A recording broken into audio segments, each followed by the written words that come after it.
नमस्कार दोस्तों। आज हम कंपेयर करेंगे हाई राइज अपार्टमेंट को इंडिपेंडेंट फ्लोर से। अगर आपके पास ये लग्जरी है कि आप इन दोनों प्रोडक्ट्स में इन्वेस्ट कर सकते हैं या इनमें से किसी एक में भी इन्वेस्ट कर सकते हैं, तो आपको किस प्रोडक्ट में इन्वेस्ट करना चाहिए, किस प्रोडक्ट में इन्वेस्ट करने के क्या फ़ायदे और क्या नुकसान हैं, किस तरीके की जेंट्री, किस तरीके का एज ग्रुप, किस तरीके की प्रोडक्ट में इन्वेस्ट करता है, इस पर भी डिटेल में बात करेंगे, जिससे कि आप कंक्लूड कर पाएँ कि आपके लिए बेहतर इन्वेस्टमेंट कौन सी है। एक बैलेंस्ड अप्रोच देने की कोशिश करूँगा इस कंपैरेटिव वीडियो के माध्यम से, और एट द एंड बेहतर रिटर्न्स के लिए एक जेनरिक स्टेटमेंट, जेनरिक कंक्लूजन भी होगा। तो इस वीडियो को बिल्कुल आखिरी तक देखें, जिससे कि आप एक इन्फॉर्म्ड डिसीजन ले पाएँ। अगर आप इंटरेक्टिव वे में रियल एस्टेट की एजुकेशन लेना चाहते हैं, अपनी समस्याओं का समाधान करना चाहते हैं, तो आपको नीचे ज्वाइन बटन मिलेगा, जिसे कि आप प्रेस करके एलीट मेंबरशिप एक्सप्लोर कर सकते हैं। काफ़ी नॉमिनल फ़ी है, जहाँ पर हम मंथली सेशंस के माध्यम से रियल एस्टेट के एजुकेशन देते हैं और आपकी समस्याओं का समाधान भी करते हैं। तो अपना कंपैरेटिव वीडियो शुरू करते हैं। जनरली लोग इंडिपेंडेंट फ्लोर्स की तरफ क्यों जाते हैं? काफ़ी सारे रीज़न्स हो सकते हैं। जो मेजर रीज़न है, जो हाई राइज़ अपार्टमेंट के कॉन्स हैं। हाई राइज़ अपार्टमेंट में ऊंची बिल्डिंग्स होती हैं, लोगों को ज़मीन से जुड़ाव कम महसूस होता है, लिफ्ट पर डिपेंडेंसी होती है। अगर एमिनिटीज़ हैं तो किसी कॉमन प्लेस पर दी जाती हैं, और उन एमिनिटीज़ में क्राउड बहुत ज़्यादा होता है, ओवर क्राउडेड एमिनिटीज़ होती हैं, मेंटेनेंस कॉस्ट बहुत ज़्यादा होता है, और उस मेंटेनेंस के टर्म्स पर आपका कोई कंट्रोल नहीं होता एज एन इंडिविजुअल। लोगों को कई बार इस तरीके की चीज़ें ज़्यादा पसंद होती हैं, स्पेशली अगर 40 प्लस एज ग्रुप की बात करें तो, या ऐसे लोग जो दिल्ली में इंडिपेंडेंट फ्लोर में हमेशा से रहते आए हैं और अपनी बच्चों की वजह से दिल्ली से गुड़गांव शिफ्ट करना चाहते हैं, तो उनकी पहली पसंद इंडिपेंडेंट फ्लोर्स ही होती है। इंडिपेंडेंट फ्लोर्स में अपने अकॉर्डिंगली वो मॉडिफिकेशंस करा सकते हैं। Sense of ownership and belonging to that particular land भी आता है, क्योंकि हाई राइज अपार्टमेंट में उस पूरे लैंड पार्सल में उनका कुछ हिस्सा भी है। इस तरीके का जो सेंस है उस ओनरशिप का नहीं आता, जबकि इंडिपेंडेंट फ्लोर्स में आता है। वो जो पूरा लैंड पार्सल है, अगर स्टील प्लस 3 की कंस्ट्रक्शन है तो 3 लोगों में डिवाइड होना है, 4 की है तो 4 लोगों में डिवाइड होना है। रिकंस्ट्रक्शन कब करना है, नहीं करना है, इन्हीं तीनों लोगों के हाथ में होता है। बट कई बार चैलेंजेस क्या हैं, बहुत इंपॉर्टेंट चीज़ है इस पर बात करने के लिए, कि ऐसे फ्लोर्स में चैलेंजेस आते हैं कोऑर्डिनेट करने में, स्पेशली अगर 4 लोग हों, उनमें से 2 लोग किसी और जेंडरी के हैं और 2 लोग किसी और कम्युनिटी वगैरह के हैं, या इनफैक्ट सेम जगह से भी हैं, तो भी जो विचारों का मतभेद है उसकी वजह से उस प्रॉपर्टी का मेंटेनेंस पर इम्पैक्ट पड़ता है। गार्ड रखना है, नहीं रखना है, लिफ्ट की मेंटेनेंस कौन देगा, कौन नहीं देगा, साफ़ सफाई प्रॉपर होगी या नहीं होगी, बैचलर्स का आना जाना होगा या नहीं होगा। इस तरीके के जो रूल्स एंड रेगुलेशन एक सेंट्रलाइज्ड आरडब्ल्यूए जिस तरीके से इम्पोज कर पाता है पूरी सोसाइटी पर, यहाँ पर ऐसा होना काफ़ी मुश्किल हो जाता है। और जो ऐसे एरियाज़ हैं, अगर हुडा के एरियाज़ की बात करें, वो ऑलरेडी स्टील प्लस 4 की कंस्ट्रक्शन की वजह से उसका जो एग्जिस्टिंग इंफ्रास्ट्रक्चर है, इतने ज़्यादा फैमिलीज़ को, पॉपुलेशन को हैंडल करने के लिए नहीं बना हुआ है। तो आए दिन ओवरफ्लोज़ के, वाटर ओवरफ्लोज़ के इश्यूज़, इलेक्ट्रिसिटी क्राइसिस, सप्लाई के क्राइसिस, रेन हार्वेस्टिंग के इश्यूज़ हमें हमेशा देखने को मिलते हैं। आप किसी भी पर्टिकुलर हुडा के सेक्टर्स में चले जाइए, बारिशों में जल भराव की समस्या लगभग हर जगह कॉमन है, और इस तरीके की चीज़ें कंपैरेटिवली जो डीलर फेज़ 1 के डीलर की डेवलपमेंट्स हैं वहाँ पर नहीं दिखेंगी। कभी आपको डीडीजीए के प्रोजेक्ट्स में नहीं दिखेंगी, क्योंकि वहाँ पर एक आरडब्ल्यूए फॉर्म होनी है, और हर एक फ्लोर उसी तरीके से मेंटेन होगा जिस तरीके से बगल वाला प्लॉट मेंटेन किया जा रहा है। तो यहाँ पर जो लोग शिफ्ट होते हैं इस तरीके के इंडिपेंडेंट फ्लोर में, उनको हमेशा सेंस ऑफ बिलोंगिंग चाहिए होती है टूवर्ड्स द लैंड। उन्हें लगता है वो लैंड ओन कर रहे हैं। बट द फैक्ट इज़, जब ये अलॉट हुए थे 90s में और अर्ली 2000s में, तो वहाँ पर लोगों ने अपने लिए विलास कंस्ट्रक्ट किए थे जो कि काफ़ी एयरी थे, लाइट वगैरह आती थी, बट स्टिल +4 की कंस्ट्रक्शन की वजह से लाइट और एयर शुरू के 2 फ्लोर्स में ब्लॉक होती है। तो these are the horizontal slums I would say, जहाँ पर आपको खुद की पार्किंग के लिए दूसरों से कम्युनिकेट करना पड़ता है, कोऑर्डिनेट करना पड़ता है। अगर कोई गेस्ट आ गया तो आपको प्रॉपरली पार्किंग भी नहीं मिलती है, और चूँकि सिर्फ एक तरफ ही वो ओपन होते हैं, बाकी तीनों तरफ से वो घिरे हुए होते हैं, ये वास्तु कंप्लायंट भी नहीं हो सकते। और जैसा कि मैंने बताया कि एग्जिस्टिंग इंफ्रास्ट्रक्चर ही सपोर्टेड नहीं है, गवर्नमेंट बहुत लैग करती है इस इंफ्रास्ट्रक्चर को अपग्रेड करने के लिए, और अपग्रेड करने का स्कोप भी बहुत लिमिटेड है। यहाँ पर स्टील +4 का अप्रूवल भी डिसअप्रूव कर दिया गया है, विद टर्म्स एंड कंडीशंस दी गई हैं, स्टील +3 ही अलाउड है। मतलब आगे आने वाले टाइम में हम ये एक्सपेक्ट नहीं कर सकते कि यहाँ पर गवर्नमेंट बढ़ी हुई FAR अलाउ करेगा। दैट मीन्स कि ये फ्लोर्स जो आज सस्ते लग रहे हैं, आगे आने वाले टाइम में भी यही जेंट्री प्रेफर करेगी यहाँ पर रहना। दैट मीन्स कि यहाँ का जो एप्रिसिएशन है वो काफ़ी मुश्किल होने वाला है इन एवरेज मार्केट सिनेरियो, जहाँ पर रेट्स बहुत इन्फ्लेशन के अकॉर्डिंगली बढ़ रहे हैं, जैसे कि रियल एस्टेट बढ़ता आया है हमेशा से।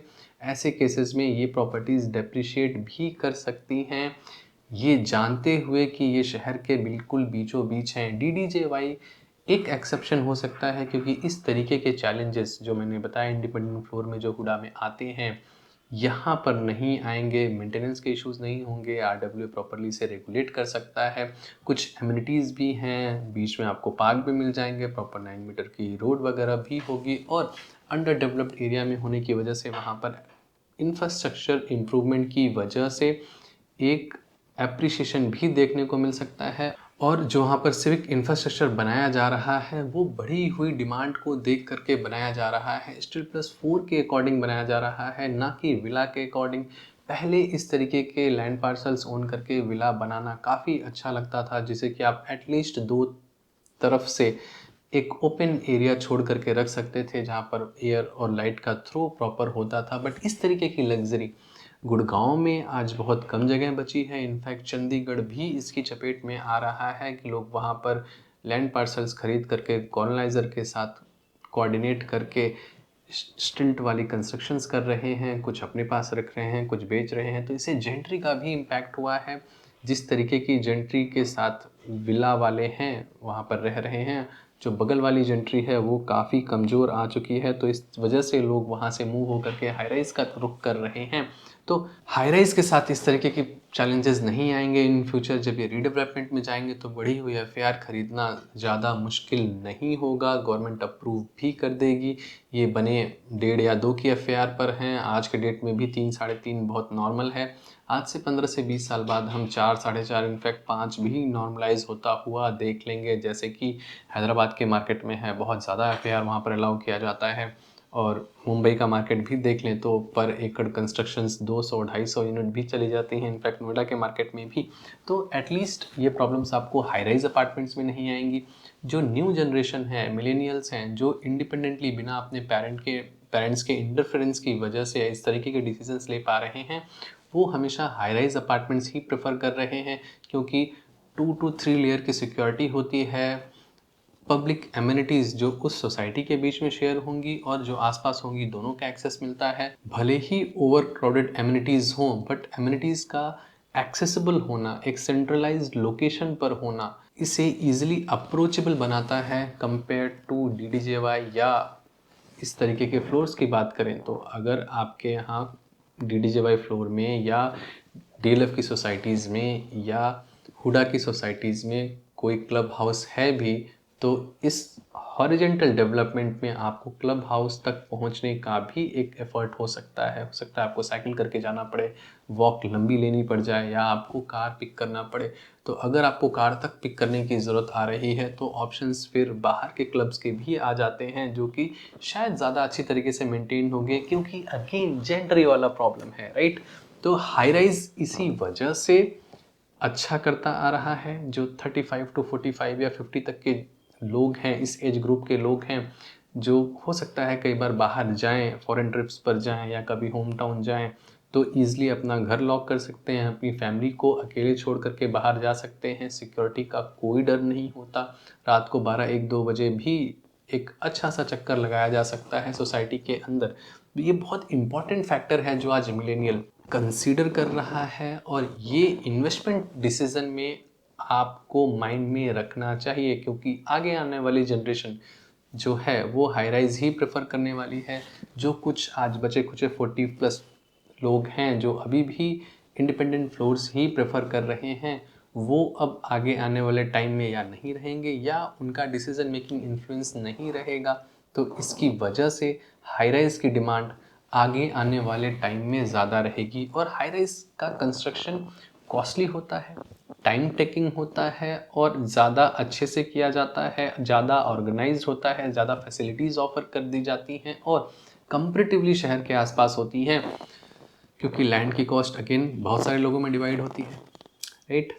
तो इस वजह से ज़्यादा अच्छा प्रोपोजिशन बन जाता है हाई राइज में इन्वेस्ट करना। इस वजह से हमने देखा है कि पिछले कितने सालों में, 5 से 7 सालों में हाई राइज ने ज़्यादा बेहतर रिटर्न दिया है across the India compare to the low rise. Yes, अगर हैदराबाद के विलास वगैरह की बात करें तो वो ज़्यादा बेहतर इन्वेस्टमेंट आ जाती हैं वहाँ के लिए, बट वहाँ पर हाई राइज ने भी अच्छा रिटर्न दिया है। तो हुडा में प्लॉट ओनरशिप का जो चार्म था वो अब कहीं ना कहीं फेड होता हुआ दिख रहा है। ये चीज़ें हॉरिजॉन्टल स्लम में कन्वर्ट हो सकती हैं, और एक हॉरिजॉन्टल स्लम बेहतर नहीं होता अगर वर्टिकल स्लम की बात करें। अगर बहुत ज़्यादा डेंसिटी वाली चीज़ आपको बनानी भी है तो आपको वर्टिकल बना देनी चाहिए, क्योंकि वहाँ पर ऑर्गेनाइज डेवलपमेंट भी हो जाएगी और वो उतना भद्दा भी नहीं लगता। Yes, I know I am digressing a little bit, या मैं थोड़ा सा एग्जैजरेट करके भी बता रहा हूँ, just to make an point कि यस, अगर आप गुड़गांव जैसे शहर में या न्यू एज सिटीज़ में इन्वेस्ट कर रहे हैं तो you should invest in high rises. अगर गुड़गांव के कॉन्टेक्स्ट में बात करें तो DDJY will still do better, क्योंकि वहाँ पर RW पिक्चर में आ जाता है, ऑर्गेनाइज डेवलपमेंट्स पिक्चर में आ जाती हैं और सारी स्टील प्लस 3 की कंस्ट्रक्शन है।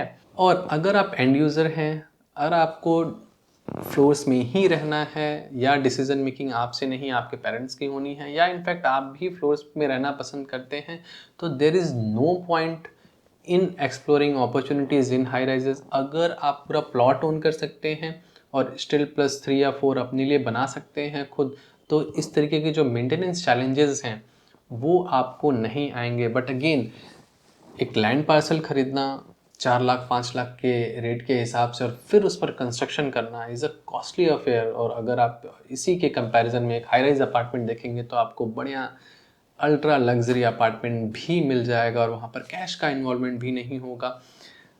फ्लोर्स में कैश बहुत ज़्यादा चलता है, और जो न्यू एज जॉब्स हैं वो कैश नहीं जनरेट कर रही हैं इतना कि उन्हें वो दे पाएँ। तो ये भी एक बहुत बड़ा रीज़न है कि आगे आने वाले टाइम में जो लो राइज का चार्म है वो फेड क्यों होता रहेगा, जस्ट बिकॉज ऑफ कैश। और ऐसी एंडलेस चीज़ें हैं जिस पर की बात की जा सकती है, किसी के अगेंस्ट में या किसी के फेवर में, बट आई थिंक कि अभी तक मैंने आपको हेल्प की हो कि आपको हाई राइज में इन्वेस्ट करना चाहिए या लो राइज में इन्वेस्ट करना चाहिए, कहाँ कौन इन्वेस्ट कर रहा है, कहाँ पर आपको रिटर्न के पोटेंशियल ज़्यादा हैं। अगर आपकी कोई क्वेरी है या कुछ थॉट्स आप रिप्रेजेंट करना चाहते हैं तो नीचे कमेंट बॉक्स में लिख सकते हैं। अगर आपकी कोई कंसल्टेशन रिक्वेस्ट है तो आपको नीचे एक फॉर्म्स का लिंक मिल जाएगा, वहाँ उसे फिल करके आप अपनी समस्या मुझ तक पहुँचा सकते हैं। तो आशा करता हूँ कि इस वीडियो के माध्यम से आपको सहायता मिली हो। अगर हाँ तो इसे फ्रेंड्स, फैमिली, व्हाट्सएप ग्रुप्स में शेयर करना ना भूलें। अगर आपने मेरा यूट्यूब चैनल सब्सक्राइब नहीं किया है तो प्लीज़ इसे सब्सक्राइब कीजिए। Thank you for watching till the end. See you in another video.